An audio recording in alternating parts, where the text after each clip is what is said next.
कार्यक्रम को और गति प्रदान करने के लिए संत श्री गुलशन साहेब जी जो हरियाणा से पधारे हुए हैं, उनसे निवेदन चाहूंगा कि अपने अमृतमय वाणी से हमें आप्लावित करने की अपार दया करेंगे। उसके पहले श्रद्धालु भक्तजनों से के लिए कुछ पंक्तियां कहना चाहूंगा। आज मेरे गांव का मौसम बड़ा सुहाना लगे, आज मेरे गांव का मौसम बड़ा सुहाना लगे, कुछ पल चुरा लो सत्संग के लिए, चाहे किसी को बुरा लगे, चाहे किसी को बुरा लगे। डूबना है तो सत्संग में इतने ही सुकून से डूब जाओ, डूबना है तो सत्संग में इतने सुकून से डूब जाओ कि आसपास के लहरों को भी पता ना लगे, आसपास के लहरों को भी पता ना लगे।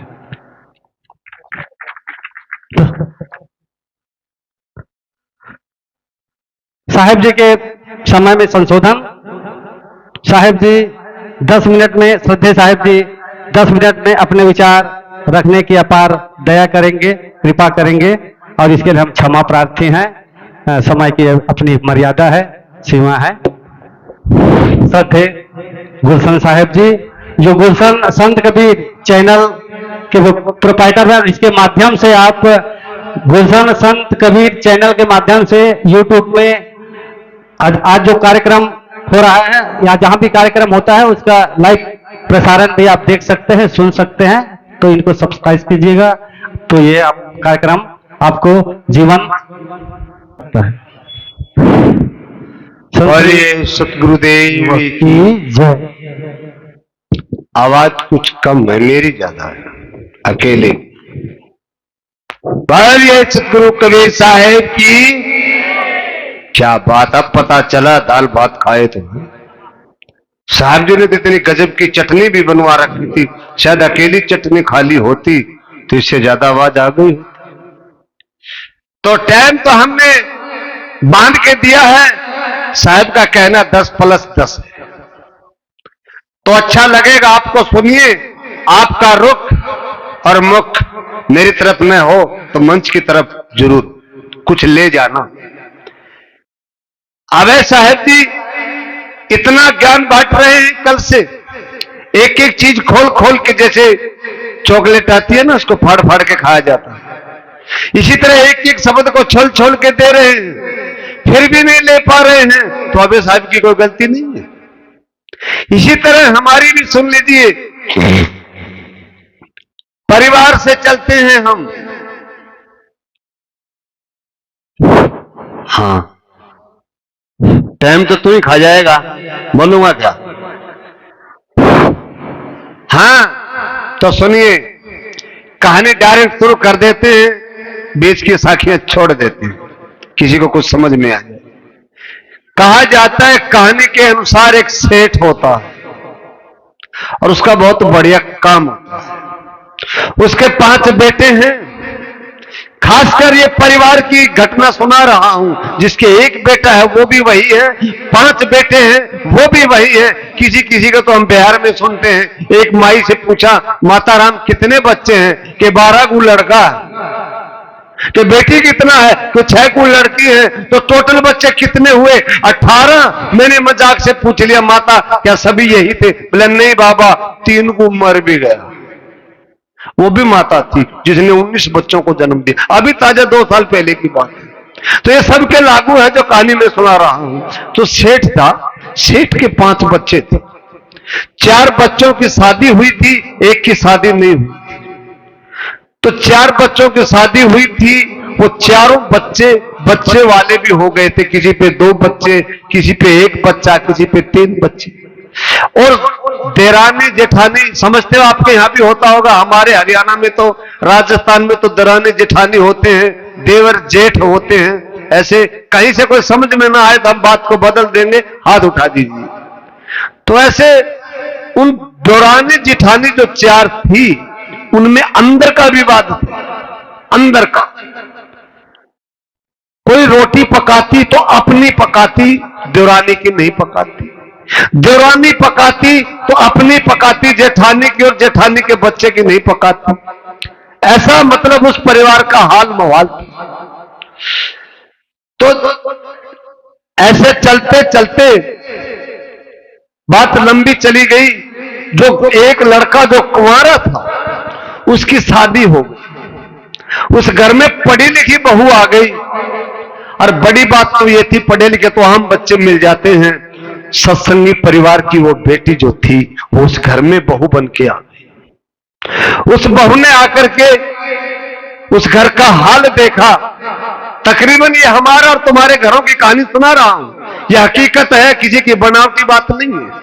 तकरीबन संत लोग मंच पर बैठ करके जो उदाहरण देते हैं वो बनावटी देते हैं, ये बनावटी नहीं, ओरिजिनल कहानी है किसी परिवार की।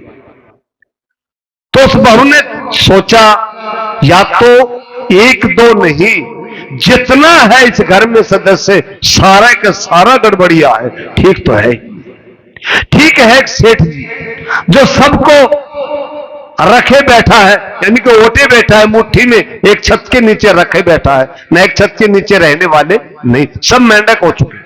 तो मेंढक कभी एक पलड़ा में 10-20 नहीं रुका करते हैं, कूद कूद भागा करते हैं, तो ऐसे हो चुके।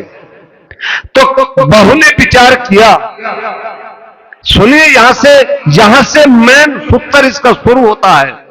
वो जो नई बहू आई थी उसने विचार किया कि इनको तो युक्ति से ठीक किया जाएगा, न किसी डंडा से ठीक किया जाएगा और न किसी शब्द से ठीक कर सकते हैं। अगर शब्द से होते तो सेठ जी इतनी दुनिया से काम चला के इतने लोगों को चला रहे हैं, तो क्या इनको ठीक नहीं कर लेते? ये ठीक होने वाले नहीं है, ये तो युक्ति से हो। वो बहू, नई बहू दूसरे दिन सुबह 4 बजे उठ जाती है, पूरे घर में चौका लगा देती है और सर्दी का महीना होता है, गर्म पानी कर देती है। स्कूल में जाने वाले बच्चों के जितने भी है, देरानी जेठानी थी सभी, उनके जेठानियों के बच्चे सबके टिफिन बना देती है और सबके लिए, जेठानियों के लिए, सास और ससुर के लिए चाय नाश्ता 5 बजे तक तैयार कर देती है। जैसे छोटी बड़ी जेठानी आई, दीदी मैंने आपके लिए नाश्ता और चाय बना दिया।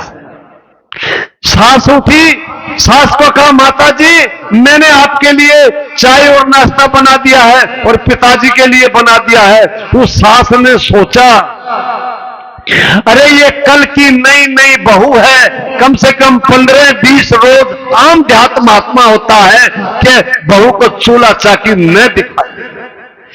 आखिर ये अपने माँ बाप को छोड़ के आई है, दूसरे परिवार में आई है, इसने संस्कार अपने देने चाहिए थे और ये बहू आपके घर के संस्कार हमें दे रही है। सोचने की बातें हैं माताओं, खासकर तुम्हारी बात है, जिसको समझ में जहां से आ जाए वहां से अपनी आहुति भी देते रहना कि हमें जिंदा है और सुन रहे, हमें पता चले कि सुनने वाले भी। तो 3 रोज हो गए, ऐसे होते होते वो जो जेठानी थी आपस में बात करती है, बहन ये कैसी बहू आई, ये कैसी देवरानी आई है लास्ट वाली, सबकी नींद हराम कर दी। ये 3 बजे उठ जाती है, 4 बजे उठ जाती है, सारा चौका कर देती, सबके लिए खाना बना देती, बच्चों के टिफिन बना देती है। हम मां होकर के भी टाइम पर टिफिन नहीं दे सकती और ये एक चाची है इनकी और इन बच्चों का इतना ख्याल करती है। सब कुसर पुसर कानों से बात करने लग जाती है। सास कहती है, अगले दिन सास उठती है, तीसरे दिन जैसे बहू उठ के रसोई में गई, रसोई का दरवाजा खोला, आवाज आई तो सास उठ करके आई। सास ने आकर के बहू के हाथ पकड़ लिए कि बेटा हमें माफ कर दो। समाज हमें क्या कहेगा अगर बाहर पता चल गया कि ये नई बहू आई है, 3 रोज भी इसको रोटी नहीं दे सके, इसको कमाना पड़ रहा है सबके लिए, कि बेटी ऐसा मत करिए, हमें करने दीजिए। तो 4 जेठानी थी वो सुन रही थी, 4 जेठानी सुन रही थी कि मां इस छोटी बहू को समझा रही है और भीख मांग रही है कि बेटी तुम ऐसे काम मत करो, हमें करने दो। नहीं मां आप रह जाइए, ये तो तुझे पता नहीं माता मैं क्यों करती हूं काम, मुझे गुरुओं का है ज्ञान। 3 बजे 4 बजे जो उठती है कोई भी औरत हो और अपने घर का काम करती है और अपने से बड़ों का सम्मान करती है, उसी पर तो भगवान आशीर्वाद देते हैं। वो चारों बहू सुन लेती है। वो चारों बहू सुन लेती है, ये तो प्रभु को लूटेगी और संत से प्यार लेके आई है। इतना बड़ा दुलार आशीर्वाद है जो अपने माँ बाप को तो जीती है, या सास और ससुर को और अपने पति को भी जीतेगी, और हम हार जाएंगे। तो जेठानी अगले रोज बहू से पहले जेठानी उठ गई। जेठानी ने पोछा मार दिया, एक ने अपनी सब्जी वब्जी को मनिया कर दिया, दूसरी ने आटा बना लिया, तीसरी और गर्म पानी करने लगी। यानी कि उसके बहू के आने से पहले सारा काम हम ही कर दें, हम भी प्रभु को याद कर ले, हमें भी गुरु का दर्शन पा ले, दीदार मिल, ज्ञान हो गया। संत यहां बैठकर चिल्लाते हैं, खूब चिल्लाते हैं, इसीलिए चिल्लाते तुम जाग जाओ, सोए मत रहो। आज जागने की जरूरत है, हर मोड़ पे जागने की जरूरत है। कोई ऐसा सभा में आदमी नहीं मिलेगा जो अपना हाथ उठा करके ये कह दे कि मैं चारों विषय से खुश हूं। एक आदमी तुम हाथ उठाए ताकि हम उसको बंदगी करें। संत साधु एक किसी को बंदगी करे कि एक आदमी तो इस दुनिया में सुखी है, कोई सुखी नहीं। आज का इतना भयंकर जमाना है, बाप बेटे से दुखी है, बेटा बाप से दुखी है, माँ बेटी से दुखी है, बेटी माँ से दुखी है, सारा परिवार एक दूसरे से दुखी है। क्या ये समस्या नहीं है? बच्चों को पढ़ाना भी बहुत जरूरी है, और न पढ़ाएं तो शादी नहीं होती है। और आजकल तो मामला ही पलट गया है, लव मैरिज खत्म हो गई, ब्याह होता था ब्याह खत्म हो गया, फिर अरेंज मैरिज आ रही है। अरेंज मैरिज की लास्ट में सुना के जाऊंगा 2 लाइन, सुनते जाना। बाकी 3 संस्कार तो सामने आ गए, आजकल चौथा चल रहा है, ये भी बताएंगे। तो हम कह रहे थे उन चारों बहुओं को जगा दिया। किसने जगाया? विवेक ने। छोटी बहू का तो नाम लिया जाता, उसके अंदर विवेक था। उनके घर संत आते जाते थे, संत अपना विचार देते थे, सुनाते थे, वो बेटी बड़े आराम से बैठ के सुनती थी। संतों को सुनना बुनना छोटी बात नहीं है, अपने जीवन से जो खिलवाड़ है उससे बचना है। संतों को सुन सुन करके आज किसी का संवार हुआ, कहना ओछी संगत कुरी की तो 8 पैर उपाद, अरे संगत कीजे साधु की जो हरे और की व्याध। तो संगत साधु की जो होती, साधु ये नहीं कि हम मंच पर सफेद कपड़ा पहने बैठे हम सब साधु हैं, हमसे ज्यादा तो आप भी सफेद पहने बैठे हैं तो आप बरका बरका साधु नहीं। जिसका विचार सही है, जिसका भाव बढ़िया है, उसको साधु का वो साधु होता है। उसकी बातें जिसने मानी, अपने माइंड में रखी, उसको काम आएंगी। अच्छे लगते हाथ इस विषय को ज्यादा समझने की कोशिश करना यहीं से। अब एक बात, 1-2 लाइन और देंगे। अरे भैया झटपट को रोक ले थोड़ा, 2 लाइन और देंगे। विवाह खत्म हुआ, शादी खत्म हुई, लव मैरिज खत्म हो गई। आजकल क्या चल रहा है? Arrange marriage. तकरीबन सबको पता चल जाता है कि लड़की बिगड़ गई है, लड़का भी बिगड़ गया है, पता चल जाता ना। तो हम एक दूसरे रिश्तेदार को कहते हैं, हाँ भैया लड़के के लिए कोई लड़की देखो। लड़की वाले कहते हैं मामा फूफी रिश्तेदारी सबको होती है, वो रिश्ते फोन कर देते हैं। आजकल फोन हो गया, खबर करते हैं कि लड़की शादी हो चुकी है, और बात को समझने की कोशिश करना, कोई लड़का दो। अब धर फर में जो लड़का देखा जाता है, धर फर का मतलब आजकल मामला ऐसा है, ये कहने में कोई शर्म की बात नहीं, मंच पर बैठकर कही जाएगी। अगर कोई सुनता है उसको बात वो लड़ जाएगी, क्या पता कदम उठाते हैं वो बच भी जाते हैं। सुनी सुनाई बातों से आजकल प्रचलन गड़बड़ हो रहा है। स्कूल जाते हैं बच्चे, आते नहीं आते, बहुत सारा ऐसा हो गया। सोए रहते घर में, को पता नहीं रहता कब के खटिया छोड़ गए। जो हम कह रहे हैं वो बात को आप समझ जाते। छत्तीसगढ़ कबीर साहब के ज्ञान में बड़ा पूर्ण, विवेक के अंदर पूरा खोलना नहीं चाहिए कि आप समझ जाते हैं। तो बात को हम आगे बढ़ा रहे हैं। ऐसी बात हुई तो उधर से लड़का देखा, उधर से लड़की देखी, दोनों की बातचीत करवा दी बिचौला आदमी ने। बीच बिचौलिया जो होता है ना, वो रिश्ता तो बिचौला करवाता है, रिश्ता करवा दिया। तो लड़की वाले भी चतुर रहते हैं आज के जमाने में, और लड़के वाले भी चतुर रहते हैं आज के जमाने में। कौन? जो अरेंज मैरिज वाले होते हैं वो दोनों चतुर होते हैं। तभी तो वो एक बीच में आजकल शहरों में कई जगह, छत्तीसगढ़ में देखा है, आश्रमों में बनाए हैं शादी विवाह, वहां होते हैं। ऐसी जगह अरेंज मैरिज होती है। तो ऐसी जगह तय कर लिया कि फलना गांव के मंदिर में या कोई भी ऐसा उसमें मतलब शादी करेंगे, वहां तुम भी आ जाना हम भी आ जाना। लड़की वाले भी आ जाते हैं, लड़के वाले भी आ जाते हैं। सुनने की बात है मेरी, टाइम खींचा थोड़ा सा पीट लिया है।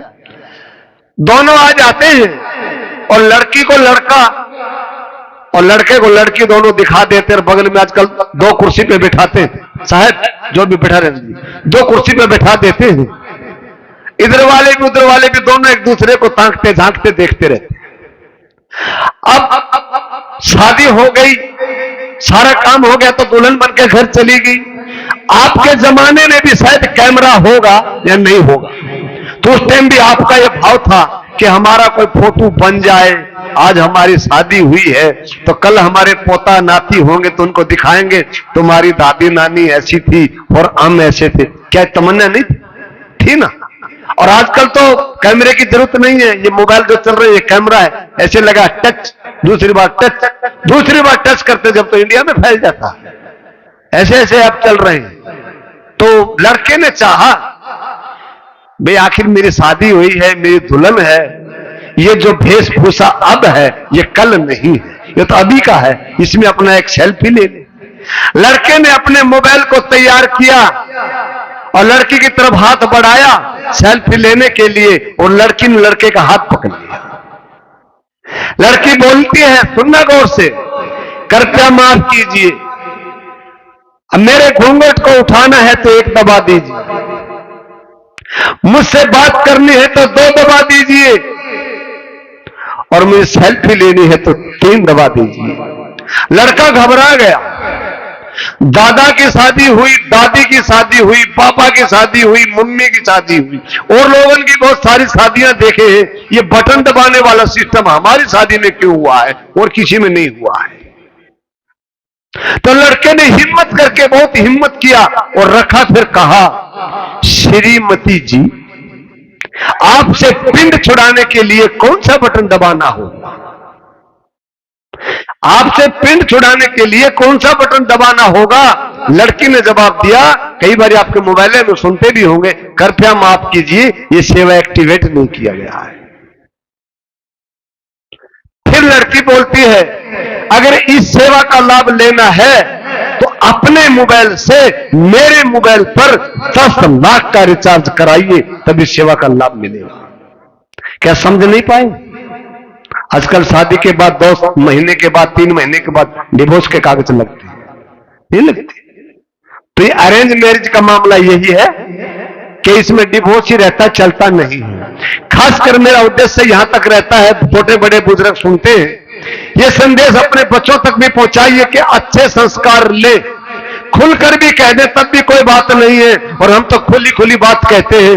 बेटी जवान है, बेटा जवान है, अगर शादी विवाह का टाइम आता है, रिश्तेदारी करने से पहले अपने बेटा से और बेटी से अंदर बिठा करके पूछ ले, माँ बाप दोनों मिलकर के हाथ जोड़ करके पूछ ले कि बेटा बेटी ये कदम उठाते हैं तुम्हारा क्या इरादा है? अगर वो कहें पापा डर किस बात का है मम्मी, करिए, तो आप कदम बढ़ाइए। अगर बच्चा ये कह देता है अभी देरी क्या है, तो आप गलती कदापि मत करिए।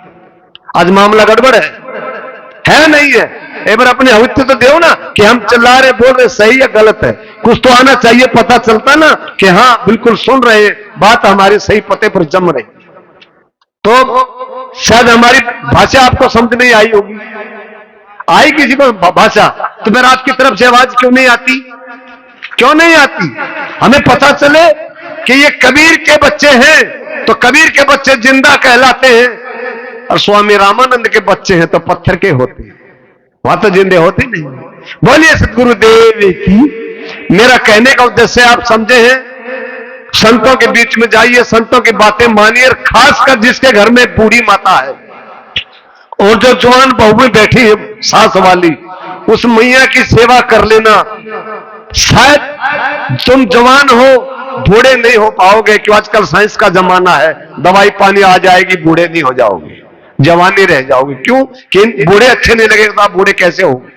जब बूढ़े अच्छे लगेंगे तुम्हें तो तुम तब भी तो बूढ़े होगे, वरना बूढ़े होने की कोई जगह नहीं। हमारे हरियाणा की कहावत है, जैसी बूढ़ी माँ बैठी है कि सफेद कपड़े वाली, इसी तरह बूढ़ी माँ चल बस गई और बहू बेटे की रोती है, आए मेरा गढ़ का ताला टूट गया। समझते हो? आए मेरा गढ़ का ताला टूट गया। वो यूं नहीं कहती कि मेरे मकान का ताला टूट गया, वो अपने गढ़ का ताला बोलती है बूढ़ी को। हरियाणा की भाषा में बता रहा हूं, ऐसी बूढ़ी मां बीमार पड़ी है, चारपाई पे है, बाहर दरवाजा के सामने चारपाई पे छोड़ देना। अगर तुम्हारे घर में सोने की ईंट है तो मैदान में छोड़ देना, चोर उठा नहीं सकता। ये वो हरिजन पीतल का ताला है, और जो उस पीतल के ताले को आप ताला समझते हैं वो तो हथौड़ा और आरी से कट जाता है मौका लगते। ये जिंदा ताला कटता नहीं है। इनकी संभाल कर लेना, इनको संभाल के रख लेना। साइंस का जमाना है। एक शेर सुनना, छोटा लगते आ दे देते। पाकिस्तान से एक आवाज आई है, बिलावल बेंजर भुट्टो का बेटा। बिलावल कह रहा है कश्मीर को हम मिला लेंगे। बिलावल कह रहा है कश्मीर को हम मिला लेंगे। इंडिया के जवान जवाब देते हैं ये मोदी है मोहन नहीं, ये मोदी है मोहन नहीं। जो मोहन साहब जो मोहन रहते थे ना सरदार जी, ये मोदी है मोहन नहीं, मम्मी की गोदी में बिठा देंगे। फिर बिलावल कहता है, फिर पूरा सुनिए, फिर बिलावल कहता है अगर सूत बैठा हमारा तो सर्दी में ऊन देंगे तुझे, ऊन देंगे तुझे। तब बिहारी जवान बोलते हैं बेरंगी पाकिस्तान, तू क्या ऊन देगा मुझे, क्या ऊन देगा मुझे। हमारे भारत का एक छोटा कस्बा बिहार, जितने की तू दाल रोटी खाता है इतने का तो ये तमाकू खाकर थूक जाता है। बोलिए गुरुदेव की जय। तो मेरा कहने का भाव ये है, आपके बीच में बिहार से पूज्य संत श्री अभय साहब जी आए हैं, पूरे भारत की शान रखने वाले, जो पाकिस्तान पर बिहार का चुटकुला तमाकू पर दिए हैं, और कबीर पंथ के ऊपर, कबीर विचार के ऊपर इतना बढ़िया ज्ञान देने वाले, छोल छोल कर जैसे केला छोल कर खाते हैं, ऐसे विचार देने वाले बिरले संत मिलेंगे, बिरले संत मिलेंगे। एक जोरदार जयकारा अभय साहब जी के नाम से बोलिए। पूज्य संत अभय साहब जी की जय। साहेब बंदगी, साहेब बंदगी। और एक छोटी सी बात, एक लाइन सुन जाना। अभी अनाउंसमेंट भी हुआ था, हमारे 2 चैनल गुलशन संत कबीर और गुलशन कबीर के दोनों पोस्टर लगे हैं। प्रत्येक संत की अलग अलग वीडियो मिलेगी, क्यों नेट हमारे में चल नहीं रहा, लाइव नहीं मिलेगी। एक एक अलग अलग वीडियो सुनने के लिए, अच्छे अच्छे संतों को सुनने के लिए, पारखी संतों को सुनने के लिए ये चैनल सब्सक्राइब कर लीजिए। हर रोज सुबह 6 बजे और 9 बजे 4 वीडियो आती है, दोनों चैनल पे अलग अलग वीडियो आती है। साहेब बंदगी, साहेब बंदगी, साहेब।